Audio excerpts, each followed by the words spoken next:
बांगलादेशामध्ये हिंदू समाजावर आणि अल्पसंख्याक समाजावर कट्टरपंथीयांद्वारे अत्याचार होत आहेत। त्यांची मंदिरं, घरं, दुकानं जाळली जात आहेत।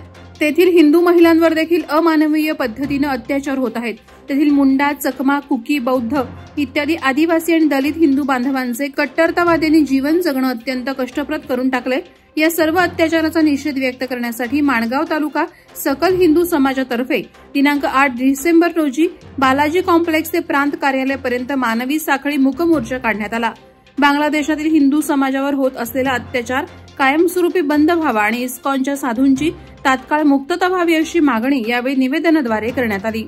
5 ऑगस्ट 2024 मध्ये बांगलादेशाचे राष्ट्रपती शेख हसीना यांनी राजीनामा दिल्यानंतर पूर्ण बांगलादेशामध्ये हिंदूंवरती मोठ्या प्रमाणात अन्याय अत्याचार सुरू आहे।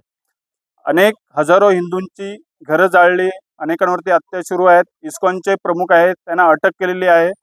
या सर्वचा निषेध व्यक्त करण्यासाठी, त्यांच्याप्रती संवेदना व्यक्त करण्यासाठी, ज्या आमच्या हिंदू बंधू भगिनींचं तिथं बलिदान गेलेलं आहे त्यांच्याप्रती संवेदना व्यक्त करण्यासाठी आज सकल माणगाव तालुका हिंदू समाजाने हा मोर्चा आयोजित केला आहे। ज्या बांगलादेशाचा जन्म भारताने दिला त्याच बांगलादेशामध्ये आज हिंदूंवरती मोठ्या प्रमाणात अन्याय अत्याचार सुरू आहे। त्याचा निषेध व्यक्त करण्यासाठी आणि मानवाधिकार हा फक्त बाकीच्या देशांसाठीच आहे का, बाकीच्या लोकांसाठीच आहे का, हिंदूंसाठी नाही आहे का, तर या मानवाधिकारची एक आठवण करून देण्यासाठी आज माणगाव तालुक्यामध्ये हा मोर्चा आयोजित केला आहे।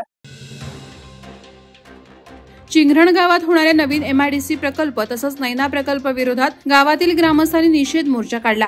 एमआयडीसी क्षेत्रातील मोबदला न घेतलेल्या शेतकऱ्यांना योग्य भाव आणि पूर्ण मोबदला मिळेपर्यंत एमआयडीसी क्षेत्रात कोणतेही जमिनीचे भराव तसंच रस्त्याचं काम करू देणार नाही अशी ठाम भूमिका शेतकऱ्यांनी घेतली आहे। या मोर्चामध्ये अनिल ढवळे, स्वाभिमानी शेतकरी संघटनेचे अध्यक्ष किरण कडू, ग्रामपंचायत सदस्य मनोज कुंभारकर तसंच चिंधरण गावातील ग्रामस्थ आणि स्वाभिमानी शेतकरी संघटनेचे कार्यकर्ते उपस्थित होते। श्रीवर्धन तालुक्यात पर्यटकांचा वाढलेला ओघ पाहता प्रत्येक जण आपल्याला काही उद्योगधंदा मिळेल या हेतूने नवनवीन उद्योगधंदे चालू करताना दिसत आहे। श्रीवर्धन समुद्रकिनारी पूर्वी 2 ते 3 असणाऱ्या टपऱ्यांची संख्या 10च्या वर गेली आहे, तर घोडा, AC, ATV bike, banana ride, jet ski यांचे प्रमाण सुद्धा वाढलेलं आहे। यांच्यामध्ये रोज काही ना काही छोटा मोठा वाद होत असतो। अशाच एका वादातून श्रीवर्धन समुद्रकिनारी ATV बाईक आणि घोडागाडीवाल्यांमध्ये फ्री स्टाईल हाणामारी पाहायला मिळाली। तसंच वाद सोडवण्यासाठी गेलेल्या बनाना राईड आणि जेट स्की व्यावसायिकांना सुद्धा मारहाण करण्यात आली। यामध्ये एकाला जबर मारहाण झाल्याने पुढील उपचारासाठी रुग्णालयात पाठवण्यात आलं आहे। पेण तालुक्यातील पूर्व विभागातील वाकरूळ येथील हिंदू संघटनेमार्फत बांगलादेशातील हिंदू समाजावर होत असलेल्या अत्याचाराविरोधात स्वाक्षरी अभियान राबवण्यात आलं। तसंच बांगलादेशमध्ये मंदिरं, घरं, दुकानं जाळली जातात, महिलांवर अमानवीय अत्याचार सुरू आहे।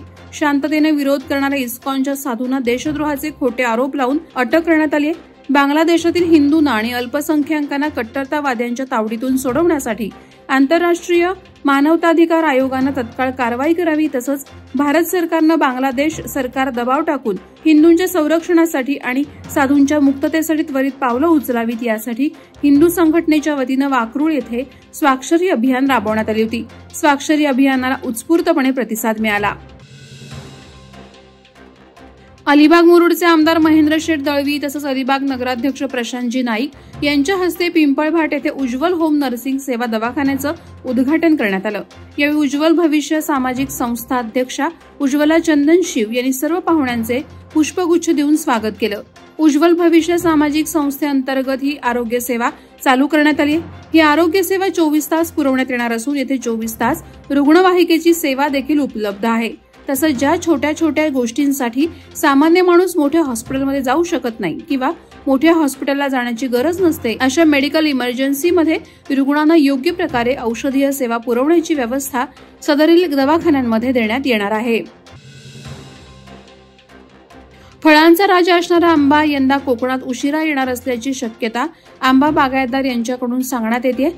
वातावरणात झालेले बदल आणि खराब हवामानाचा मोठा फटका या पिकांना बसलाय, त्यामुळे यंदा पिकांना मोहर देखील कमी प्रमाणात आणि उशिरा लागल्याचं पाहायला मिळतंय। रायगड जिल्ह्यातील म्हसळा तालुक्यातून पहिली आंब्याची पेटी वाशी APMC मार्केटमध्ये जाणाऱ्या बागेत देखील तुरळक प्रमाणात झाडाला मोहर लागल्याचं दिसून येत आहे, त्यामुळे येथील आंबा बागायतदार चिंतेत सापडलेत। वादळवारा live city news bureau, Raigad.